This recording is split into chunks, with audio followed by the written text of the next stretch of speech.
इमरान खान साहब के लिए 29 दिसंबर से एक टर्न जो आ रहा था, वो मैं समझता हूँ कि अब जो चीज़ें डेवलप होनी है, कोई अगर बड़ा एहतजाज कोई ये कंडक्ट कर गए कोई बात या कहीं भी, तो बेटे या कोई आवाज़ उठा जाए तो ये पॉसिबिलिटी की ऑप्शन है कि वो उनको बाहर ले जाएं। ऑप्शन है इन 6-7 ऑप्शनों में, देखें कि अगर रीलोकेशन की ऑप्शन हो तो 3-4 बनती: जेल, हॉस्पिटल, कहीं नजरबंदी या फॉरेन लैंड। इन 4 बातों से बाहर बात नहीं हो सकती। 26 तक मैक्सिमम आपके वर्ल्ड लीडर उतर सकते हैं, मैक्सिमम इनमें से जा सकते हैं अक्टूबर 2026 तक।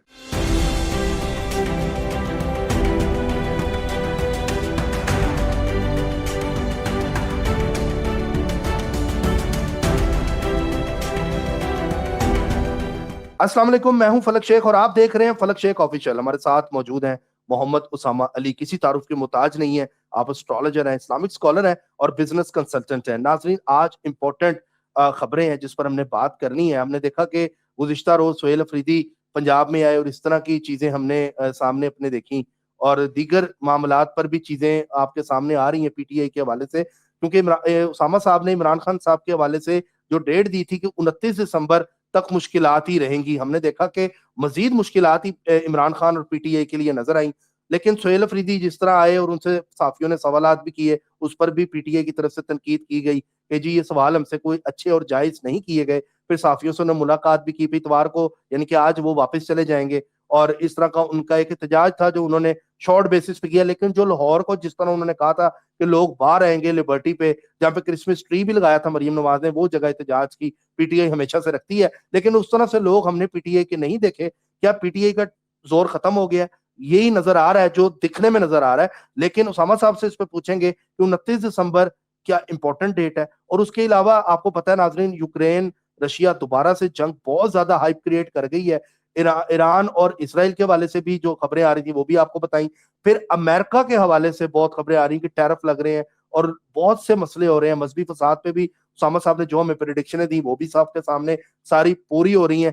आगे के मामला क्या देखते हैं उसामा साहब? यूके के हवाले से भी थोड़ा सा पूछेंगे उसामा साहब से कि मजीद इसमें तब्दीलियां क्या आ सकती हैं और ये हैपनिंग जो हो रही है 29 दिसंबर के बाद इस तरह के मामला रहेंगे या ज्यादा बढ़ेंगे? 2026 कैसा होने वाला है दुनिया के हवाले से कि 2026 में हम अमन देख रहे हैं? अस्सलाम वालेकुम सर।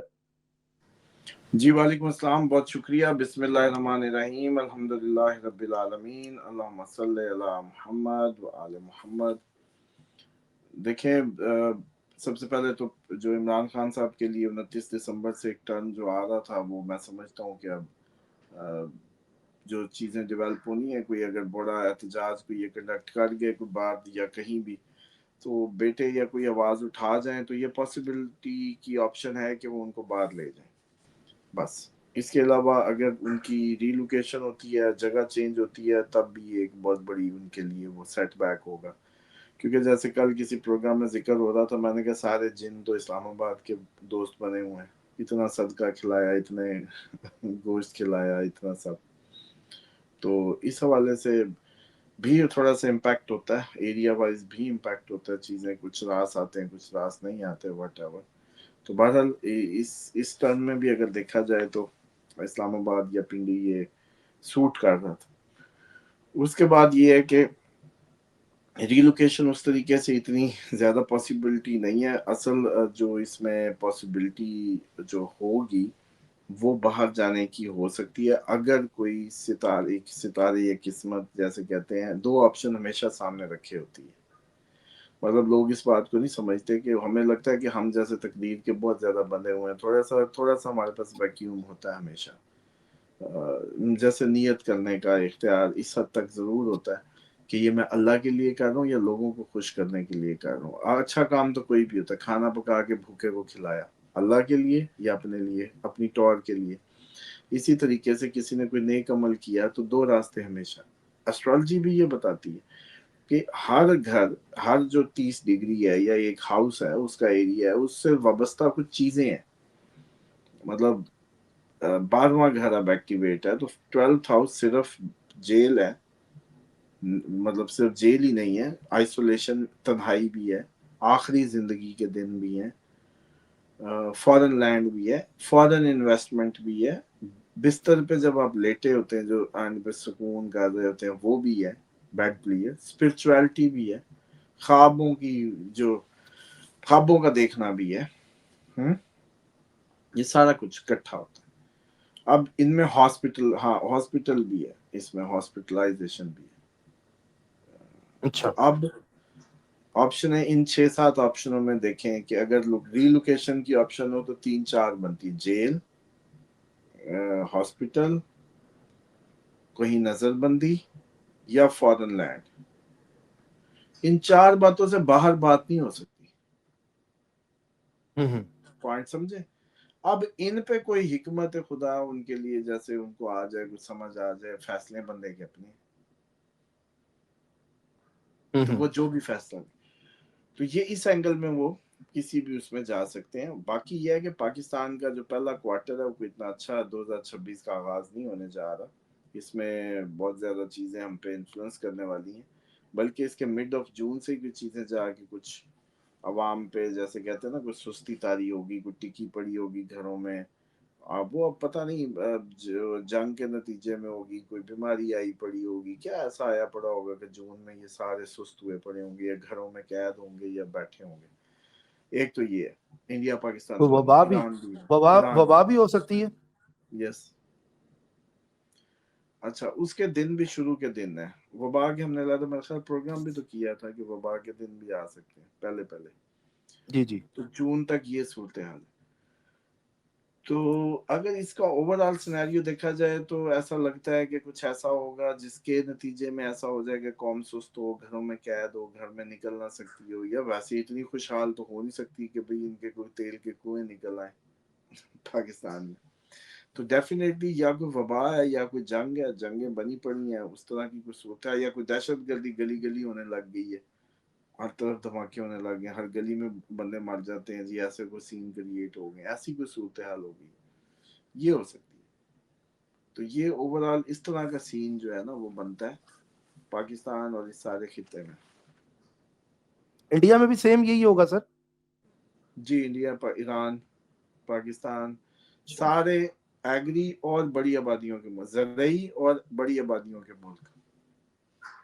अच्छा ठीक। अच्छा सर, जेलेंस्की क्या उतरेगा या प्यूटन उतरेगा, या इनकी जान को खतरा है? आपने हमेशा प्यूटन का अक्टूबर बोला। 2026 तक मैक्सिमम आपके वर्ल्ड लीडर उतर सकते हैं, मैक्सिमम इनमें से जा सकते हैं अक्टूबर 2026 तक।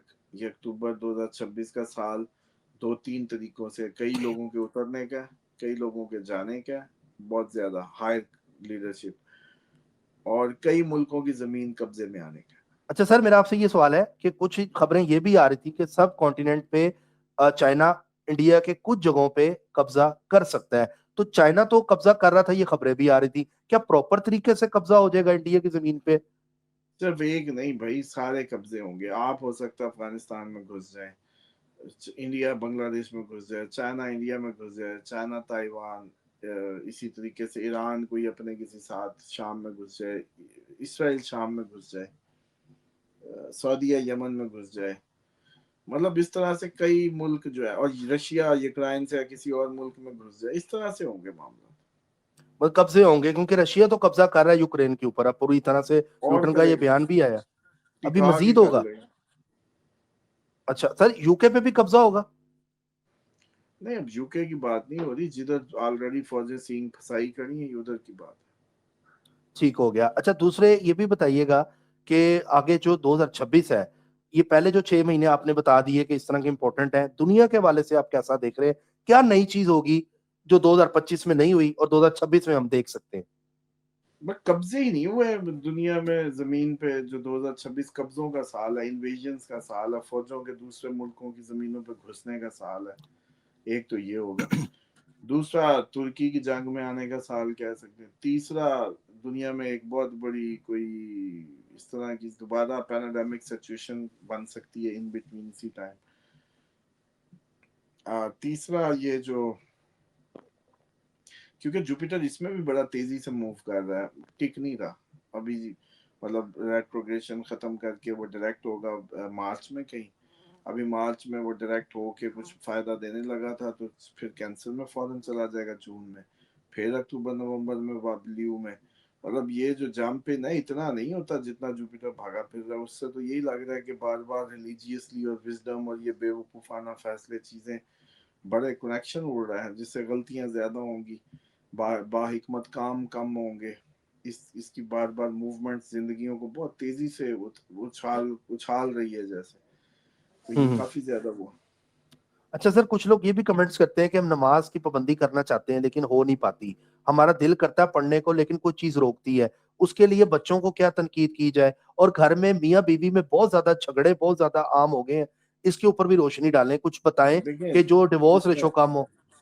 دیکھیں اس میں پہلی بات تو یہ کہ رشتے کرتے وقت اللہ کا دین کا خیال رکھا جائے، اللہ کے دین کو ملحوظ خاطر رکھا جائے، دین کو پسند کیا جائے. مطلب فلک اللہ سے ڈرتا ہے کہ نہیں ڈرتا یہ چیک کرنا چاہیے رشتہ دیتے وقت. فلک کی اخلاقی تربیت کیسی ہے یہ دیکھنا چاہیے، نہ کہ فلک کا پیسہ، بینک بیلنس، فلک کے یہ بعد کی باتیں ہیں. پہلے فلک خدا کے خوف میں مبتلا ہے یا نہیں ہے، پہلے فلک کیا اللہ سے ڈرتا ہے یا نہیں، اس کو ڈراوا دیا جا سکتا ہے اللہ کا کہ نہیں. ہو سکتا پیو کی بھی نہ سنتا ہو، بیٹی کی آپ کا کیا کل کو گارنٹی ہے بتائیں. تو دیکھنا کس جو ہے کہ یار اس میں خوف خدا ہے، اللہ سے ڈرتا ہے، اس کو دین کی بات کرو تو یہ اس کو کوئی سمجھایا جا سکتا ہے دین کی بات بتا کے، دین کے لیے اس کا سینہ کھلا ہوا ہے. ورنہ یہ کہے جی ہماری تو بٹ برادری، ہماری تو جی شیخ برادری، ہماری تو گجر، ہمارے تو یہ ہوتا ہے. کیا اللہ کو مانتے ہیں اس لیول پہ کہ اس کے کلچر کو، اس کے حکموں کو اپنے خاندانوں پہ فوقیت دیتے ہیں یا نہیں دیتے؟ یہ ہے پہلا. دوسرا یہ ہے کہ زندگیوں میں بلند آوازیں، بے وضو رہنا، نمازوں کی پابندی نہ ہونا، گھروں میں سارے اللہ تعالیٰ کے حرام کردہ کام جس میں بلند آوازیں، بے پردگی، ناچ گانے، جتنی بھی چیزیں ہیں، اور اریانی، فحاشی، یہ آپس میں کوائنٹ جوائنٹ فیملی سسٹم جس میں پردے کی کوئی کیئر نہیں ہے، محرم غیر محرم کٹھے. اسی طریقے سے کھانے میں اتنا گوشت، اتنا سب بے تحاشا، وہ سارا شیطان کو لاتا ہے اور پھر یہ سب ہوتا ہے. تو اس کا ایک ہی علاج ہے کہ دعائے کا آپ کا عمل آپ کو، آپ کے بچوں کو، آپ کی زندگیوں سے بیماری، شیطان، نفرتیں سب نکال دیتے ہیں. ایک تو اس کو اختیار کر لیں. اور دوسرا جو نماز کی بات ہے، نماز ایسے نہیں ہوتی. آپ تیرا کیا مقصد ہے بتا، اللہ کے لیے کیا کر رہا تھا؟ ابھی بھائی ادھر آج کمنٹ کریں نا، چلیں اب یوں نہیں آپ لوگ سمجھتے تو آج مجھے کمنٹ کر کے مجھے بھی بتائیں کہ ہر بندہ صرف 2 لائنیں لکھے کہ وہ اللہ کو کیسے اپنے آپ کو پریزنٹ کر رہا ہے، پیش کیا کر رہا ہے، اس کے لیے نماز پڑھ رہا ہے. یہ تو اللہ کے لیے نہیں ہے، اللہ کو اس سے تو کوئی وہ لینا دینا نہیں ہے. وہ وضو کرتا ہے، صدقہ خیرات کرتا ہے، کیا کرتا ہے اللہ کے لیے. یہ جو عبادت کے لیول ہیں یہ آپ کی نمازوں کو خوبصورت نہیں بنانے والے. آپ کو عملی طور پہ اس زمین پہ خدا کا تعارف کروانا ہے کہ وہ ہے، وہ ہمارا مالک ہے. آپ کو دیکھ کے کسی کو خدا یاد آنا چاہیے سارے دن میں، کاروبار کرتے وقت، ہر چیز میں. یہ ذہن میں جذبہ ہونا چاہیے کہ مجھے خدا کو دکھانا ہے اس دوسرے کو کہ میں جس کا بندہ ہوں، میرا مالک اوپر ہے، وہ ہے. یہ جو شہادت ہے نا عمل کی، یہ منہ سے آپ نے کہا تھا اشہد اللہ الہ، اب عمل سے دکھانا ہے. آپ کو دیکھ کے لگے کہ یار یہ فلک اللہ کا بندہ لگتا ہے، فلک کی حرکتوں سے لگتے، فلک کے کاروبار کوئی کرے، فلک سے بات کوئی کرے، فلک سے معاملہ کوئی کرے تو لگے کہ شک پڑے گی یار اللہ کا بندہ لگتا ہے. اس کو دیکھ کے یہ خیال نہ ایک کمینہ ہے، شیطان ہی ہے بس. یہ تو ایسے بھی تو کمنٹ آتے ہیں. اب جب کسی کو یہ لیول نصیب ہوگا تب نماز کبھی خراب نہیں ہوگی. نماز آخری لیول آف اسمبلی ہے، اس سے پیچھے یہ سارا کچھ ہے. بے شک عمل نماز ہی کے بعد کوئی قبول ہے. مولا علی کا فرمان ہے کہ کوئی عمل نماز کے بعد ہی قبول ہوتا ہے، پہلے نماز پھر کوئی عمل. لیکن اس نماز کو تو ایک حاضری کا ٹائم بتایا گیا، صرف کٹھے ہونے کا، سنبل ہونے کا. اللہ کی ٹیم اللہ کٹھی ہوتی ہے اس ٹائم پہ. میرے بندے آ جاؤ بھائی، آؤ بھی فلاح کی طرف ہے. لیکن اس ٹائم بھائی فلاح کے بعد جا کے پھر انہی کاموں میں لگ گئے تو کوئی مسئلہ نہیں ہے. نماز نے کچھ نہیں، اثر ہی نہیں، یہ ایکسرسائز ہی کی تھی. अच्छा सर, आप समझते हैं ज्वाइंट फैमिली सिस्टम सही नहीं होता, इंसान को नहीं शादी के बाद अलग हो जाना चाहिए? जी, तो अगर वसाइल ना हो क्या करे बंदा फिर? नहीं वसाइल की बात ही नहीं, हुक्म खुदा को मुकद्दम जानने की बात है। नबी पाक सल्लल्लाहु अलैहि वसल्लम ने जो आपको दीन दी है उसको, उसके तहत जो महरम गैर महरम के रिश्ते हैं, अगर आप उनका ख्याल नहीं रखेंगे तो फिर आपकी मर्जी भाई। कल को आपको ही बड़े होके पता चलेगा कि ये फुफ्फो का बेटे ने अपनी मामू की बेटी के साथ ये कर दिया, उसने वो कर दिया, फलाने ने यूं कर दिया। ये जो सारे आप लोग बचपन की जो इस तरह की जिनसी हरकत सुनते हैं, मामू भांजा चाचा भतीजी, इधर से कजन कजन आपस में, तो ज्यादातर तो उससे पहले ही सारा कुछ हुआ पड़ा होता है, शादियों से भी। तो ये सब किसका नतीजा होता है? ये आप लोगों की अपनी अपनी इस तरह की जो पाबंदी नहीं की गई होती उसका नतीजा होता है। तो आपको सर अल्लाह माँ के बाप रसूल यहाँ ने पे, और अल्लाह ने तो बता माँ दिया ना। माँ बाप तो क्लेम ये करते हैं ना, हमने बच्चे को पाला पोसा बड़ा किया जवान किया, बीवी आई अलग करके ले गई, ये एक फैमिली बड़ा मसला है, ये एक ये माए पाकिस्तान वालदैन। की बीमारी है, और भी ये पाकिस्तान की बीमारी है। पहली बात ये इसका हम कुछ नहीं कर सकते। ये एक माइंड सेट है, क्योंकि इनको भी अल्लाह पे तवक्कल तो है नहीं ना। ये कौन सा खुद अल्लाह के लिए जिए? जिस धोखे में जिए उसी धोखे में मरेंगे। हालांकि फिर भी इनके कहने न कहने से होने कुछ नहीं लगा। जिसने दूर जाना उसने दूर जाके ही रहना है। तो पहले इसे प्लानिंग नहीं की कि भाई आप अपने जिस्मों को ताकतवर रखें, बच्चों को अलग अलग पाँव पे खड़ा करें, एक ही घर में घुसा घुसा के मुर्गी के अंडों की तरह ये हैचिंग बंद करें। इससे शैतान को ज्यादा प्रमोशन मिलती है। ठीक हो गया सर। सर आपका बहुत शुक्रिया, thank you so much for your time. बाकी नाज़रीन इंशाल्लाह कल फिर मुलाकात होगी, ज़ोडिक से रिलेटेड भी पूछेंगे उसामा साहब से। तब तक के लिए मुझे और उसामा साहब को दें इजाजत। सब्सक्राइब कर लें, जुड़े रहें। अल्लाह हाफिज। अल्लाह हाफिज सर।